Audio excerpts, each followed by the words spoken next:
बिस्मिल्लाहिर्रहमानिर्रहीम। आज का जो हमारा टॉपिक है चैप्टर नंबर 7 का, वो है limiting factors in photosynthesis. Photosynthesis के जो रॉ मटेरियल्स हैं वो हमने पढ़े हैं कि कार्बन डाइऑक्साइड और पानी ये रॉ मटेरियल है, और फोटोसिंथेसिस की जो बेसिक कंडीशन है, जो ज़रूरत है, जो शर्त है, वो है day time in the presence of sunlight. Limiting factors महदूद करने वाले अनासिर। डेफिनेशन कुछ इस तरह से करते हैं कि any environmental factor the absence और deficiency of which can decrease a metabolic reaction is called limiting factor for that metabolic reaction. यानी कोई भी ऐसा फैक्टर, कोई भी ऐसा एजेंट जो कि ज़रूरी होता है और एक मेटाबॉलिक रिएक्शन में अगर उसकी कमी हो जाए तो उस मेटाबॉलिक रिएक्शन की रफ्तार को कम कर देता है, उसे रोक देता है, तो वो लिमिटिंग फैक्टर कहलाता है। कोई भी माहौलियाती उनसर, any environmental factor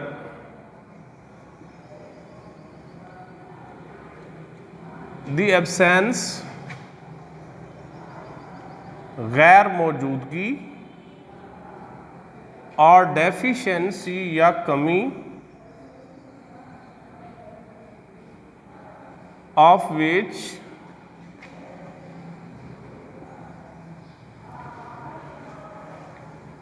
can decrease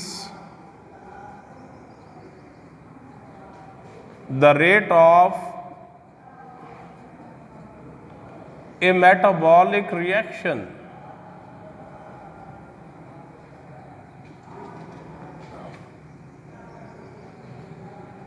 is called limiting factor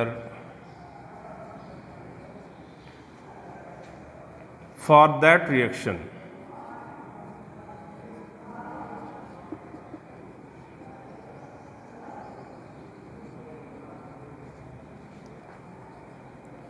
Limiting factor for that reaction.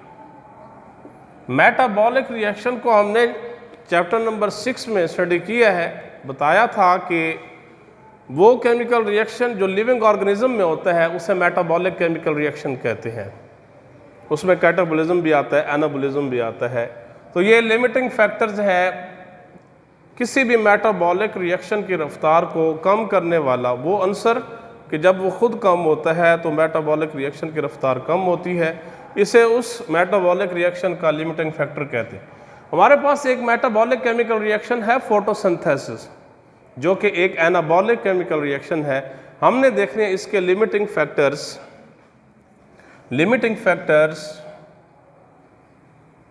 Of photosynthesis. इसके जो लिमिटिंग फैक्टर्स हैं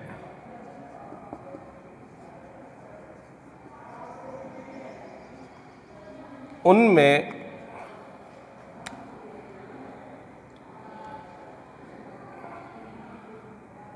carbon dioxide concentration,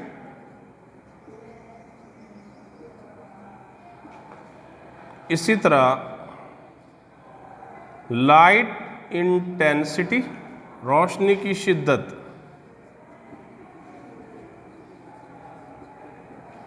limiting factor है वाटर, जो कि रॉ मटेरियल है, उसकी अवेलेबिलिटी। इसी तरह लिमिटिंग फैक्टर है टेम्परेचर।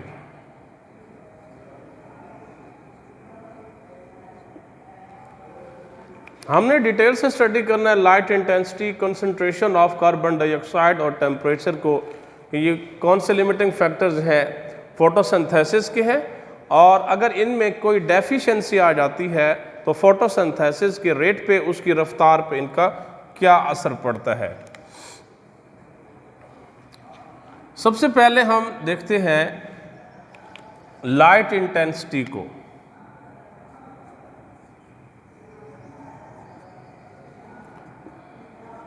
मैंने आपको बताया कि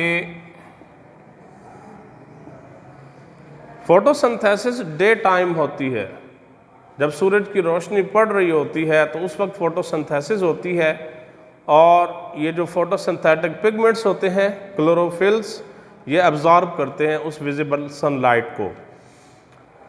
रोशनी की जो शिद्दत है, फोटोसिंथेसिस पे इसका एक गहरा असर होता है।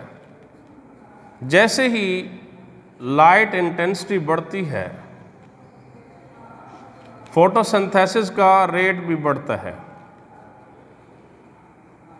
As light intensity increases,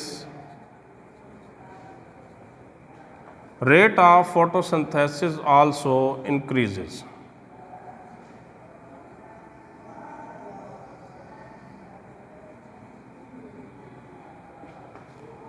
photosynthesis की जो रफ्तार है वो भी साथ साथ बढ़ जाती है। अब दूसरी सूरत के as light intensity decreases, the rate of photosynthesis decreases, ये भी साथ साथ बढ़ता है। तीसरी सूरत है कि अगर light intensity beyond a limit चली जाए तो उसका फोटोसिंथेसिस पे ज़्यादा असर नहीं होता, बल्कि फोटोसिंथेसिस उसमें कांस्टेंट हो जाता है। If as light intensity goes beyond a limit,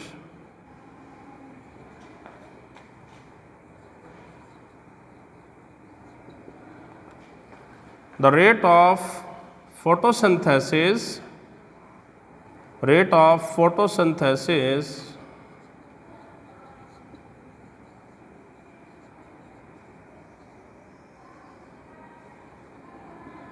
becomes constant, मुस्तकिल हो जाता है।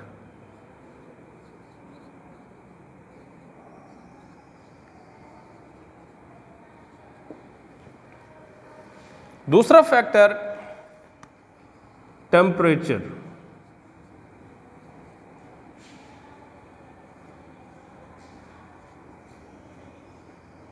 फोटोसिंथेसिस टेम्परेचर पे डिपेंड करता है। फोटोसिंथेसिस का प्रोसेस, जैसे ही टेम्परेचर बढ़ता है तो फोटोसिंथेसिस का जो रेट है वो भी बढ़ता जाता है। Increase in temperature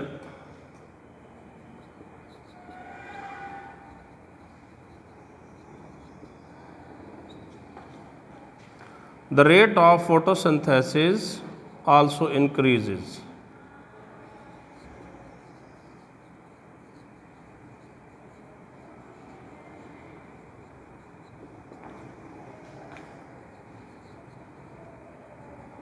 ये भी साथ साथ इसकी रफ्तार बढ़ती रहती है।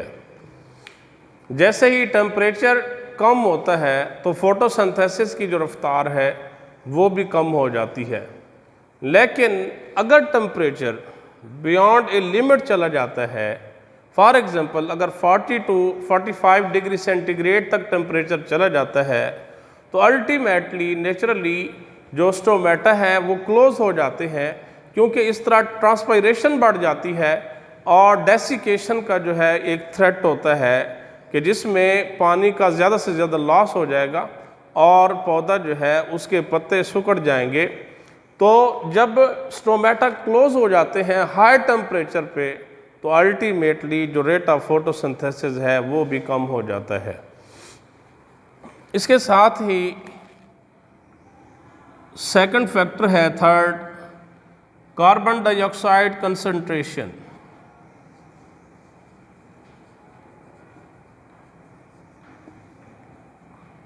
कार्बन डाइऑक्साइड फोटोसिंथेसिस के रॉ मटेरियल में शामिल है। जैसे कार्बन डाइऑक्साइड की कंसंट्रेशन बढ़ती है तो फोटोसिंथेसिस की रफ्तार भी बढ़ती है, लेकिन दीगर जो फैक्टर हैं availability of water, light intensity, temperature, ये इसको मुतासिर ना करें। तो जैसे ही कार्बन डाइऑक्साइड कंसंट्रेशन बढ़ती है फोटोसिंथेसिस भी साथ साथ बढ़ती है। As carbon dioxide concentration increases,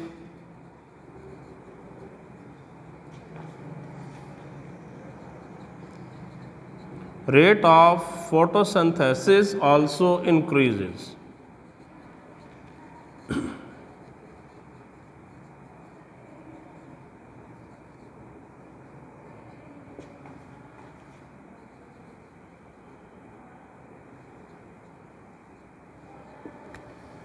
photosynthesis की रफ्तार भी साथ साथ बढ़ती है, लेकिन जैसे ही कार्बन डाइऑक्साइड की कंसंट्रेशन कम होगी तो फोटोसिंथेसिस की जो रफ्तार है, जो उसका रेट है, वो भी कम होगा।